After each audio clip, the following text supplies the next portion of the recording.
Gotta be true to yourself. In a world there's nothing else. Gotta play the game right, gotta make your path. You scratch, you dig, you lay in your ground. You bustin' your rounds, nobody gon' stop you. No ops, no cops, everything about you. Looking good, you good, she good. Y'all people really wanna know the reason? It's that ripple effect. That's just that ripple. That's just that ripple effect. What you do, come back triple.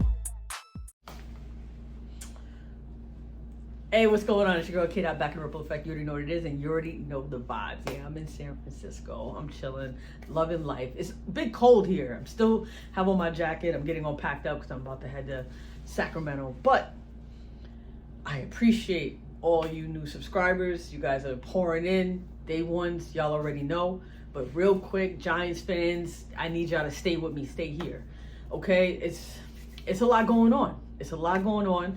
We're trying to figure out how we're going to keep Saquon happy, right? At the same time, we don't want to overpay because everybody knows that running backs are just not getting paid the way they used to. Not to mention, I know a lot of people probably going to say, you know, how many catches in the backfield is he getting versus... I get it. But sometimes it's not just about that. Think about it. We just gave a contract to Danny Dimes, right? Dude got paid. Are we going to sit there and act like this dude is a top 10 quarterback, top 15? Like, he's not. He's not. And sorry, if the camera's shaking, that's my dog Kobe. He's, you know, doing his thing. But listen, it's about what a guy can do for your team. Not to mention, you want to keep your season ticket holders happy, right? Come on. I mean, I get it. Giants fans are loyal. I'm not trying to say that, but come on. You need Saquon Barkley. More importantly, Danny Dimes needs Saquon Barkley. What are we even talking about right now? That contract is going to look so crazy. It probably already looks a little crazy, but it's going to look even worse if you do not keep Saquon here. Saquon did such a good job last season and putting not only himself back on the map, because people definitely forgot, the Giants. Look what we were able to do. We're talking about overachieve? Like, come on. Like, what are we even talking about? If you want to see Danny Dimes succeed, you have to find a way to make Saquon happy.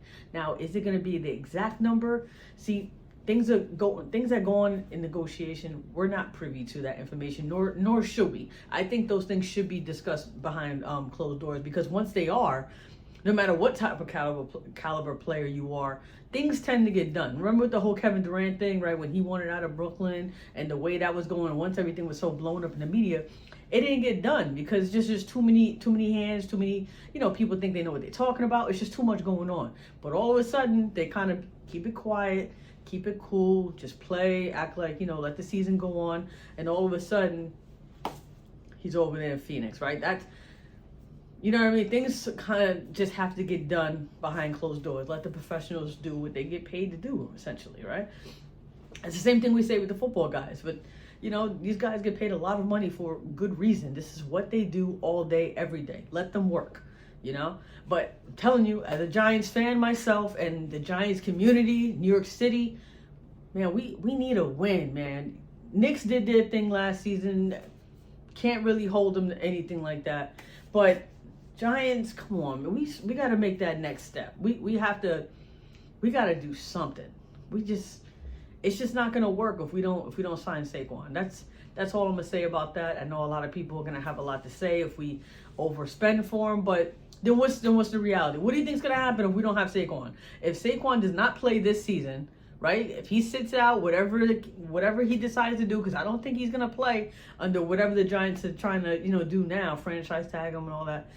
I don't think he's going to play on that, guys. I'm just keeping it real. I don't think he's going to play on that. And if he doesn't, what does our season look like?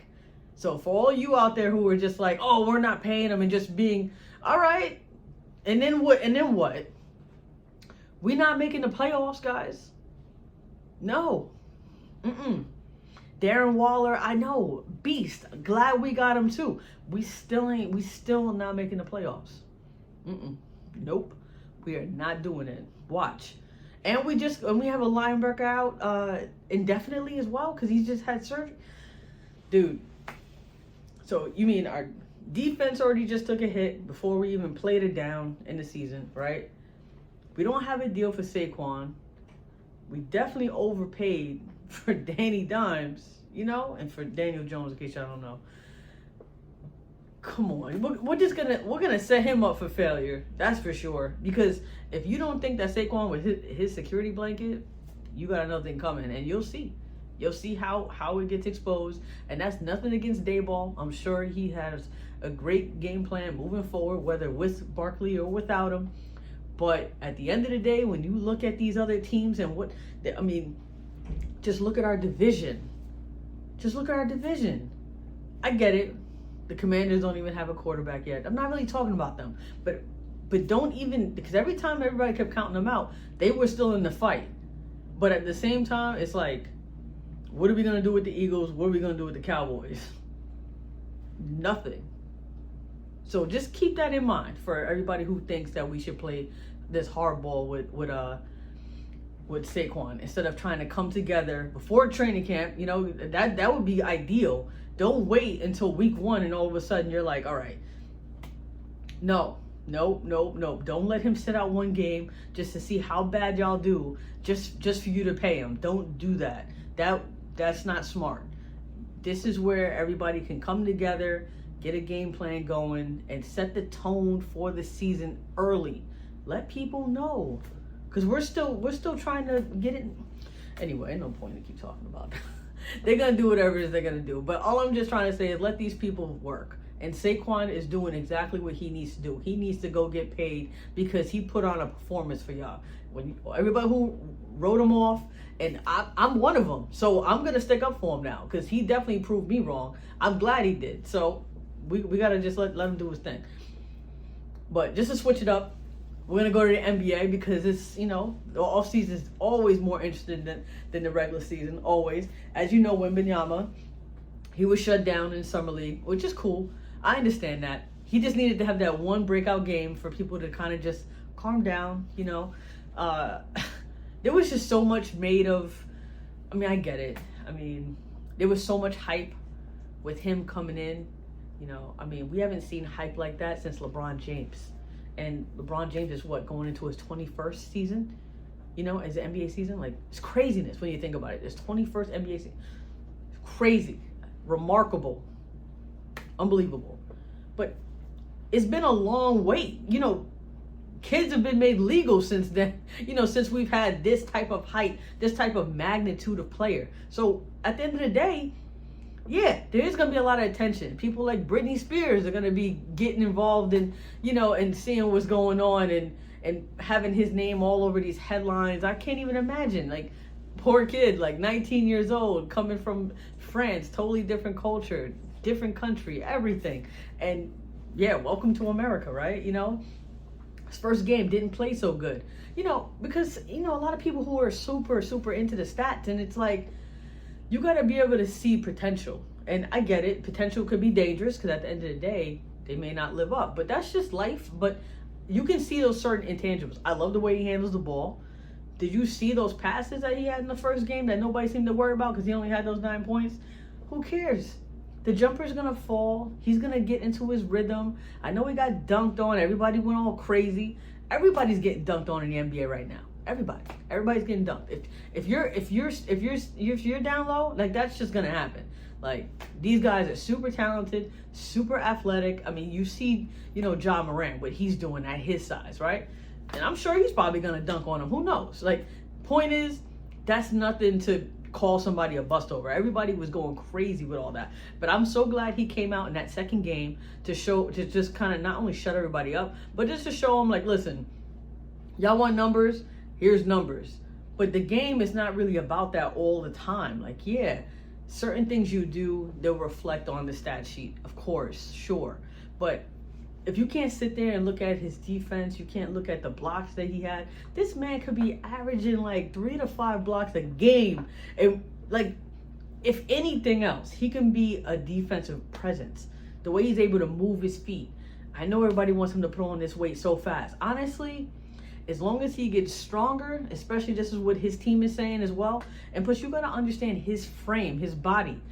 You can't just throw on all that weight. What do you think is going to happen if a guy puts on too much weight, you know, and his frame can't handle it? He's going to get into injury. So just scratch all that. Everybody has all these quick, things that they think it's just no, it's not magic. It's not going to happen overnight. It's going to take time. Let him build up his core, build up his strength, and eventually in the off season he can put on some more muscle. Right now, as long as he's quick, he's agile, he can handle the ball, do the intangibles, obviously anything above the rim. I mean, dude can definitely do 10, 15 rebounds. I get it, having to body up with people like Draymond, Anthony Davis, Karl Anthony Towns. There's going to be a lot of guys, Jokic. I mean, the list can go on. I mean, about who he has to go up against when you talk about our bigs. Like, our bigs are serious. Giannis, like, what are you going to do with Giannis, man? Like, but it's okay. I mean, that's just the league. The league is serious, and that's going to be a great challenge for him, and he's going to learn a lot this year.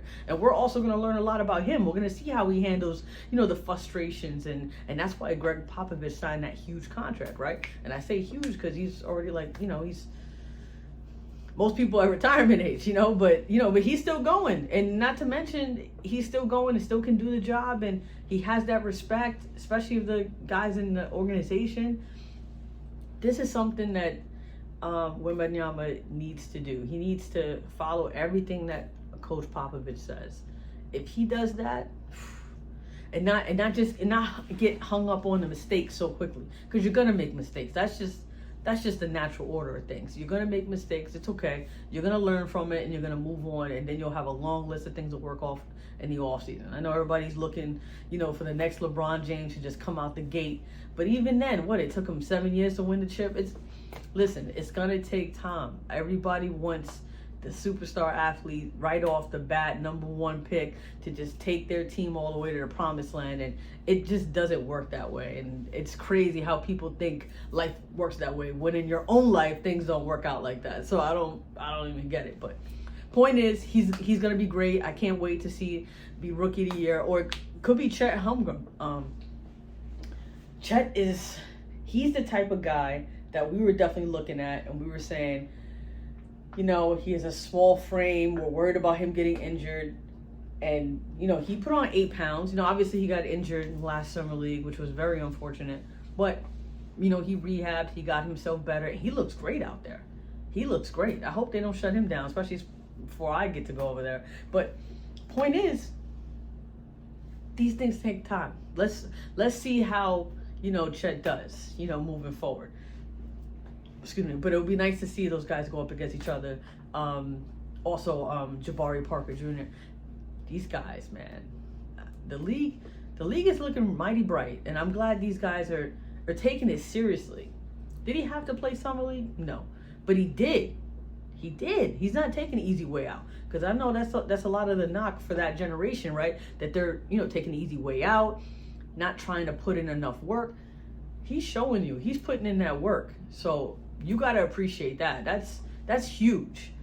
And to think about where, Wembanyama, what's his ceiling, honestly, it's sky's the limit. It just really depends on health is going to be a huge thing, and how quickly he can bounce back from disappointments, or possible setbacks. You have to take all those things into consideration, because when I talk about the culture, like even like they were talking about earlier on ESPN, like the trash talking, I didn't even think about that, but that's true. Like, are you mentally strong? Forget about physically, right? Because that's gonna come. Like, I mean, it took Steph Curry, Durant. Remember, he didn't even have to lift that amount of weight anymore that they make guys do, because he's just that naturally gifted at his size.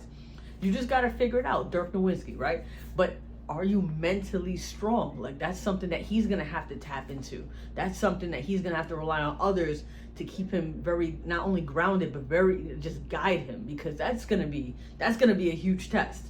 Hopefully he watches a lot of Kobe films, and, and keeps everything, zen, and I know that's more of Phil Jackson's territory, but Pop, he's a legend in his own right, for sure. What he's done with that organization is beyond crazy. So I'm not even worried one bit. Some people worried about his age, all these different things. Maybe he doesn't do the full 5 years. I doubt it. Maybe he doesn't. But the point is, his first 2-3 years, that's the key. That's the key. You have to think about Dwayne Wade. You know, when he won his first chip, it was with Pat Riley, right? You know, he needed that. He may not have liked it, you know, depending on, I'm sure he has a great relationship with him now, but, you know, that's the way it needs to be. And then they, you know, had Coach Spo or whoever, you know, Greg Pop choose as his next disciple, you know, to come down and to, you know, further guide Wembanyama on his NBA journey. But until then, we just got to sit back and see. We got to sit back and see. Just pump your brakes. Don't go crazy. I'm telling you, this kid, a lot of potential, man. A lot of potential. Just sit back and enjoy. Don't be so quick to judge. I'm telling you, you'll miss the whole process. Remember, it's about the process, you know. But Dame time. Is he going to Miami? I don't know. Do I hope he goes to Miami? I don't know. Gotta be true to yourself. In a world there's nothing else. Gotta play the game right, gotta make your path. You scratch, you dig, you lay in your ground, you bustin' your rounds. Nobody gon' stop you. No ops, no cops, everything about you. Looking good, you good, she good. Y'all people really wanna know the reason? It's that ripple effect. That's just that ripple. That's just that ripple effect. What you do, come back triple.